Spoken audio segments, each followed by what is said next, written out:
नमस्कार, मी आबा माळकर. आपण पाहतात लक्षवेध.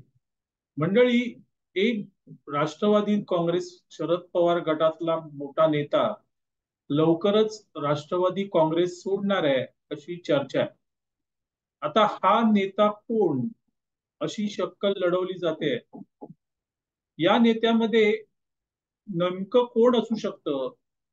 अनेक नावं घेतली जात आहेत. जयंत पाटलांपासून ते अगदी सुप्रिया सुळे यांच्यापर्यंत नावं घेतली जातात. पण जो नेता राष्ट्रवादी सोडू शकतो असा नेता आता आपल्या समोर आलेला आहे. आणि त्यामध्ये दोन नेत्यांची नावं ठळकपणे पुढे आलेली आहेत.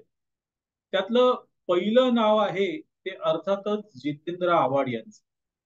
मुंब्रा येथील राष्ट्रवादी काँग्रेसचे आमदार जितेंद्र आव्हाड हे राष्ट्रवादी काँग्रेस सोडू शकतील असं म्हटलं जातं.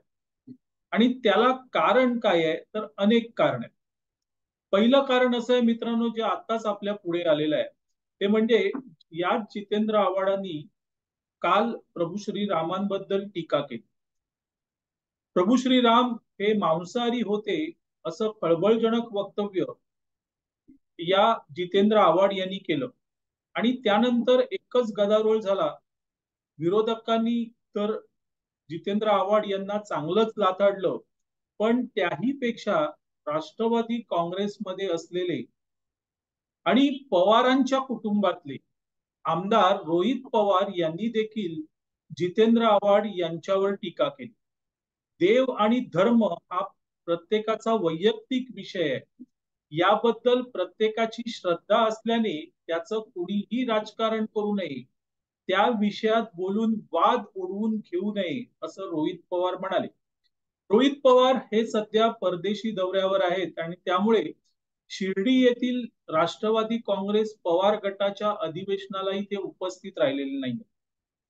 ते अबुधाबी मधून बोलतायत आणि तिथून त्यांनी जितेंद्र आव्हाड यांच्यावर ही टीका केली.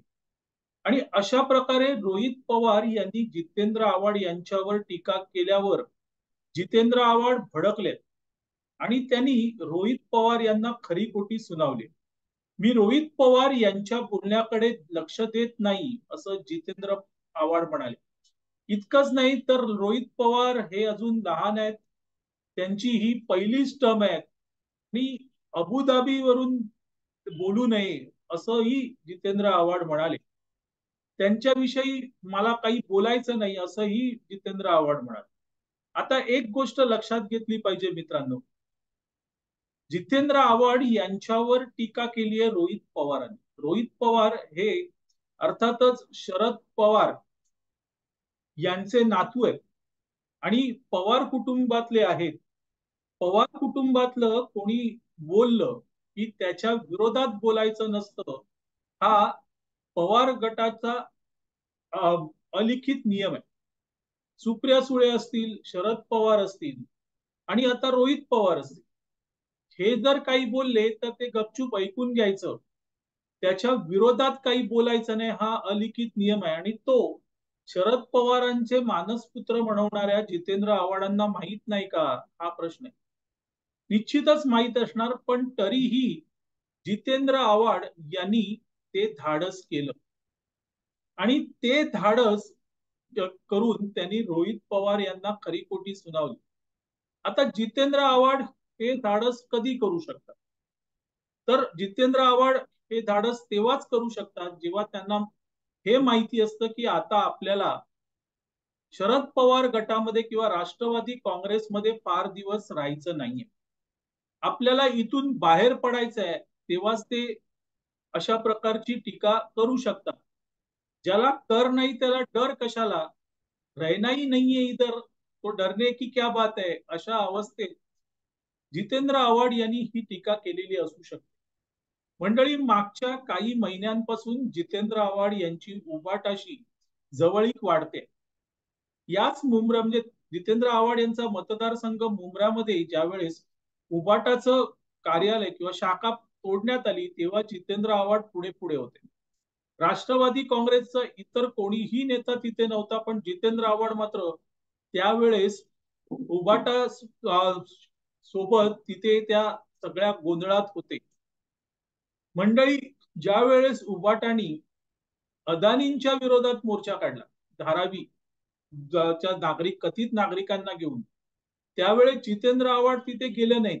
पण पवारांचे अदानी हे मित्र माहीत असूनही जितेंद्र आव्हाड यांनी त्याच्यावर म्हणजे अदानी यांच्यावर आक्षेप घेतला. अदानी हे पवारांचे मित्र आहेत आणि जितेंद्र आव्हाड आक्षेप घेत आहेत, हे जरा विचित्र आहे. पण जितेंद्र आव्हाड यांनी ते केलं. मंडळी, अजून एक महत्वाचा मुद्दा जो आताच पुढे आलेला आहे, तो म्हणजे शिंदे गटाचे प्रवक्ते नरेश मस्के यांनी हे सांगितलेलं आहे. नरेश मस्के म्हणाले की ज्या वेळेस आम्ही जितेंद्र आव्हाड यांच्या विरोधात आंदोलन करायचं पूर्वी, त्यावेळेस मातोश्रीवरून फोन यायचा आणि आम्हाला सांगितलं जायचं की थोडं दमाने घ्या, जितेंद्र आव्हाड यांच्या विरोधात जास्त आंदोलन करू नका, ते आपले आहेत, काही दिवसांनी आपल्यामध्येच येणार आहे. मंडळी, हे कोण बोलतंय? तर प्रत्यक्ष नरेश मस्के बोलतायत, जे ठाण्यालाच राहत. आणि अशा प्रकारे ही एकंदरीत परिस्थिती बघितली तर एक गोष्ट तुमच्या लक्षात येईल की जितेंद्र आव्हाड यांनी आपलं मन बनवलं आहे की शरद पवार यांच्या सोबत न राहता थेट उबाटात निघून जायचं. तर पहिला जो नेता, जो राष्ट्रवादी काँग्रेस शरद पवारांचा गट सोडू शकतो, तो अर्थातच जितेंद्र आव्हाड आहे. आता दुसरा नेता कोण असू शकतो? तर मित्रांनो, दुसरा नेता खुद्द रोहित पवार असू शकतात. रोहित पवार यांचं मागच्या काही दिवसांपासून राष्ट्रवादी काँग्रेस शरद पवार गटामध्ये फाटलेलं आहे. रोहित पवार यांनी राज्यात संघर्ष यात्रा काढली आणि ते असं म्हटलं जातं की संपूर्ण राज्यभर फिरले.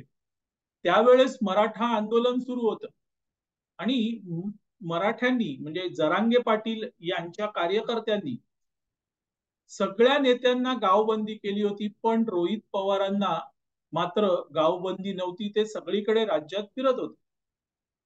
ही जी संघर्ष यात्रा काढण्यात आली, त्या संघर्ष यात्रेमध्ये केवळ रोहित पवार होते, राष्ट्रवादी काँग्रेसचे कोणीही बडे नेते त्या संघर्ष यात्रेत गेलेले नाही. मग राष्ट्रवादी काँग्रेस शरद पवार गटाचे अध्यक्ष, प्रदेशाध्यक्ष अगदी जयंत पाटील का असेना, आता हे जे शिर्डी येथे राष्ट्रवादी काँग्रेसचं अधिवेशन सुरू झालं, तर त्यामध्ये देखील असं म्हटलं गेलं की जयंत पाटील आणि रोहित पवार यांचं या संघर्ष यात्रेमुळे बिनसलं आणि त्यामुळे त्यांनी म्हणजे रोहित पवार यांनी त्या अधिवेशनाला उपस्थित न राहता थेट अबुधाबीकडे प्रयाण केलं. एकंदरीत मित्रांनो, मागच्या काही दिवसांपासून रोहित पवार आणि पवार गटातले बडे नेते यांचं बिनसलेलं आहे आणि त्याच्यामुळेच त्यांनी कदाचित थेट जितेंद्र आव्हाड यांच्यावरही टीका केलेली असावी. तसं बघायला गेलं तर राष्ट्रवादी काँग्रेस मध्ये कोणीही नेते आपल्याच पक्षातील दुसऱ्या नेत्यावर सहसा टीका करत नाही. जरी टीका करायची झाली तरी त्यांचं धोरण हे सबुरीचं असतं. ते पक्षाच्या बैठकीत टीका करतात, पण इथे मात्र रोहित पवारांनी जितेंद्र आव्हाडांना थेट लक्ष केलेलं आणि त्यामुळे मित्रांनो, ही एक शक्यता आहे की रोहित पवार आपल्याच पक्षातील नेत्यांच्या विरोधात इतके आक्रमक का झाले.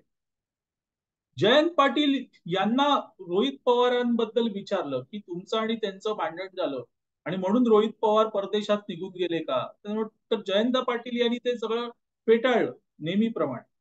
ते म्हणाले की मी फार लहान नेता आहे, माझं काय कोणाशी भांडण अडणार. पण मित्रांनो, एवढी गोष्ट निश्चित आहे की रोहित पवार हे मागच्या काही दिवसांपासून राष्ट्रवादी काँग्रेसमध्ये संतुष्ट नाहीयेत आणि त्यांना कुठेतरी असं वाटतंय की आपल्याला मागे खेचलं जात आहे. एकतर आजोबा लक्ष देत नाहीयेत, त्यामुळे तिथेही त्यांचा भ्रमनिरास झालेला. तर हे मुद्दे जर लक्षात घेतले तर जितेंद्र आव्हाड जे राष्ट्रवादी काँग्रेस सोडून थेट उबाटामध्ये जाऊ शकतात आणि रोहित पवार अर्थातच आपल्या काकांकडे म्हणजे अजित पवारांकडे प्रयाण करू शकतात. बघूया मित्रांनो काय होतं. पण चर्चा तर जोरात आहे की कुठला नेता राष्ट्रवादी काँग्रेस शरद पवार गटाचा पहिला फुटतोय. लवकरच कळेल आपल्याला. तुर्तास रजा घेतो. आपल्याला व्हिडिओ आवडला तर लाईक करा, शेअर करा, लक्षवेधला सबस्क्राईब करा. धन्यवाद.